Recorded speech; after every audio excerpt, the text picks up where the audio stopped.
یہ ویڈیو علاقے الوال کا ہے جہاں ایک 65 سالہ انجنیلو نامی شخص کی جان لے لی گئی صرف اس لیے کہ انہوں نے ایک موٹر سائیکل سوار کو رفتار کم کرنے کو کہا تھا۔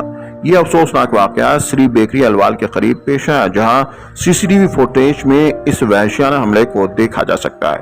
ایک خاتون بیچ بچاؤ کی کوشش کی لیکن موٹر سائیکل سوار نے کوئی رحم نہیں دکھایا۔ انجنیلو کی موت نے ہر باشعور شہری کو جھنجھوڑ کر رکھ دیا ہے اور اس کے خاندان نے انصاف کا مطالبہ کیا ہے۔ ایسے غنڈے اور بدتمیز لوگ جو اپنی طاقت کا مظاہرہ بزرگوں پر کرتے ہیں انہیں یہ یاد رکھنا چاہیے کہ بزرگ ہمارے معاشرے کا قیمتی اثاثہ ہے اور ان کی عزت اور احترام ہماری اولین ذمہ داری ہے۔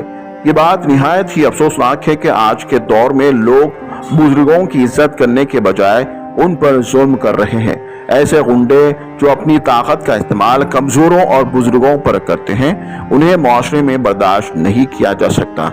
ان مجرموں کو سخت سزا دی جانی چاہیے تاکہ دوسروں کے لیے عبرت بن سکے۔ ہم مطالبہ کرتے ہیں کہ حکومت اور قانون نافذ کرنے والے ادارے فوری ایکشن لیں اور اس بے گناہ بزرگ کے خاندان کو انصاف دلائے۔ بزرگوں کے ساتھ اس قسم کا سلوک کسی بھی مذہب یا معاشرے میں ناقابل قبول ہے۔ یہ پیغام ان غنڈہ عناصر اور بدتمیز لوگوں کے لیے ہے۔ بزرگوں پر طاقت دکھانے والے یاد رکھیں کہ ایک دن تم بھی اسی مقام پر ہوں گے اور جو ظلم تم نے آج کیا وہ تم پر بھی لوٹے گا۔